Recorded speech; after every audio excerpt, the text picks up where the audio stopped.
Last year, I watched a film of a musical that really became wow, an incredible musical flick I had seen in some time.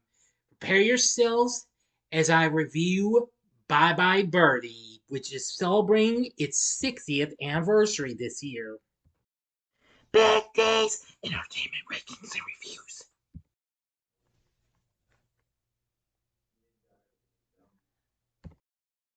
So, greetings, my fellow YouTubers, and welcome to Big D's Entertainment Rankings and Reviews. My name is Dual, better known to as the Big D, and this time around, I bring to you a review of the 1963 musical rom-com flick Bye Birdie, released by Columbia, directed by George Sidney from a screenplay by Irving Bretcher, based on Mel Stewart, not Mel Stewart, take, sorry about that, Michael Stewart's book of the 1960 musical of the same name. Sorry, I got a little tongue tied in ways. And it also features songs by composer Charles Strauss and lyricist Lee Adams and a score by Johnny Green. Produced by Fred Colmar, the film stars Janet Leigh along with Dick Van Dyke, Ann-Margret, Maureen Stapleton, Bobby Rydell, Jesse Pearson, and Ed Sullivan. And Van Dyke and featured player Paul Lynde reprised their roles from the original Broadway production. This was also Van Dyke's feature film debut. This The story was inspired by the phenomenon of singer Elvis Presley not before being drafted into the U.S. Army in 1957. Jesse Pearson plays the role of teen idol Conrad Birdie, whose character name is a wordplay on country singer Conway Twitty, who was at the time a teen idol pop artist before he ever went country. Presley himself was the first choice for the role of Birdie, but his manager, Colonel Tom Parker, rejected the idea as he did not want Elvis in any roles that were parodies of himself or his career. Ed Sullivan appears as himself, host of the popular long-running variety show CBS was there at the time. The film is credited with making Ann-Margret a superstar during the mid-60s, leading to her appearing with Presley himself immediately after In Viva Las Vegas, which was shot in the summer of the same year, 1963, but only released in 1964, the following year. This film was released on this day, April 4th, 1963. Henceforth, today is the film's 60th anniversary. Now, the film has some slight differences from the musical. Anyway, it takes place in 1958, and popular rock and roll star Conrad Birdie receives an army draft notice, devastating his teenage fans nationwide. Despite his doctorate in biochemistry, unsuccessful songwriter Albert Pearson schemes with his secretary and long-suffering girlfriend Rosie DeLeon to have Conrad sing a song Albert will write.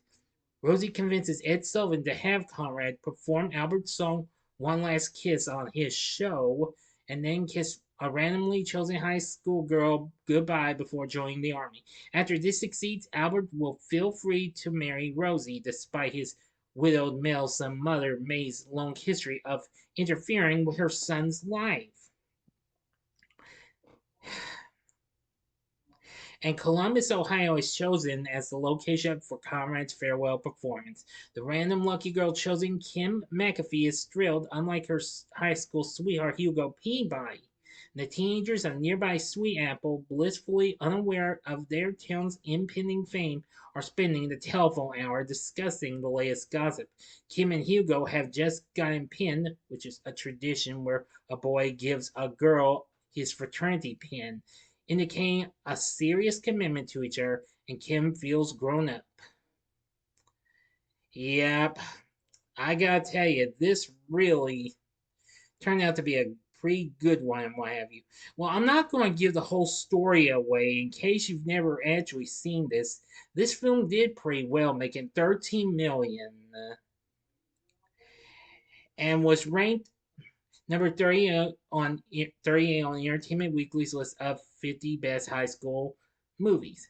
Now, the film has some pretty good songs, including the title of this, as well as The Telephone Hour, How Lovely to Be a Woman, Kids, and Put on a Happy Face, which of course I was convinced to watch this after hearing both this and the latter before that in a couple of episodes of the classic PBS kids show Zoom. Anyway, I was impressed. The musical numbers were pretty good. Now, there's many differences from the stage musical if you've ever seen it.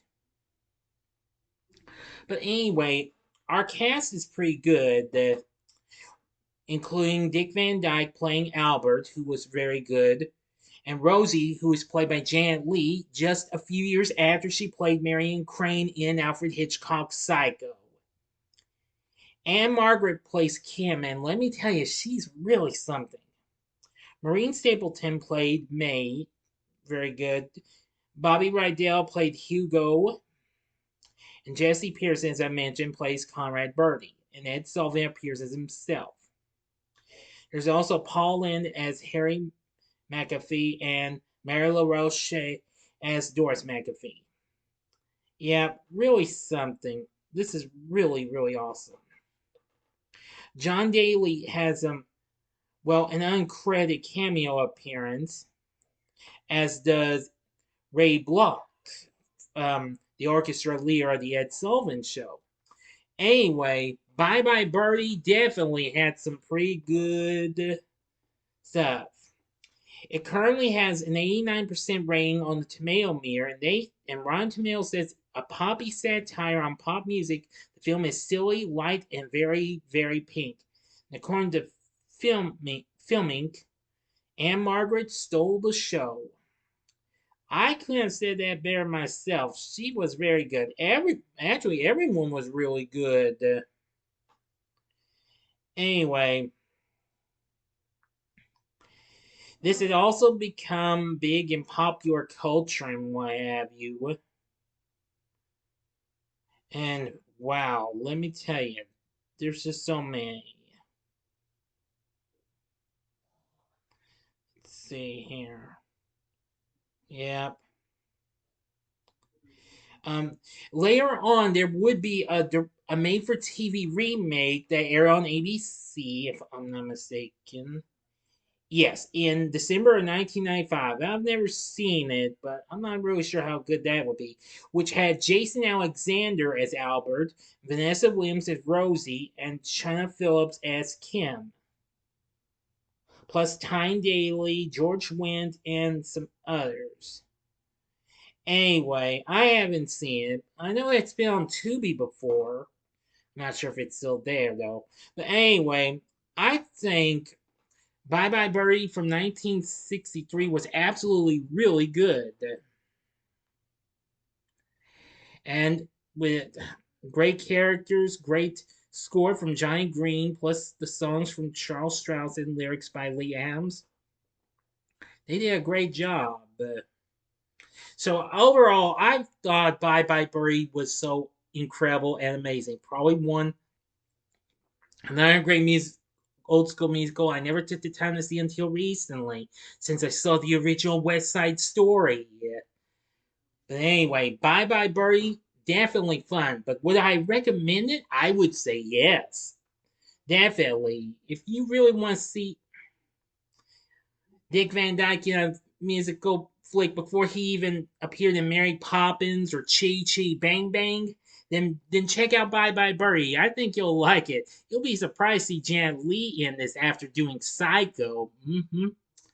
Anyway, what did you think of Bye Bye Birdie? Let me know in the comments section below. If you like this video, click the like button, subscribe, and be a part of the Big D Nation.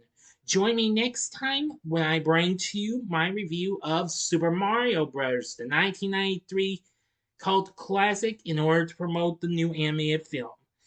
So I hope you enjoyed this review, and if you did, check out my reviews for these other two high school, or well, maybe one high school musical and one very popular musical. Well, you understand. I hope you understand what I'm saying. In the upper left-hand corner is my re-review of Grease from 1978. I did that after the death of Olivia Newton-John. The upper right-hand corner is my review of the original West Side Story, which also came out in the 60s. Or if you would like, you can go to the bottom left hand corner and see my review for the remake of West Side Story from 2021. And the bottom right hand corner is the button you can click to subscribe. If you like rankings and reviews on movies, TV, music, video games, etc., then I'm your guy. Thanks for watching. Until next time, I'm the Big D saying see ya.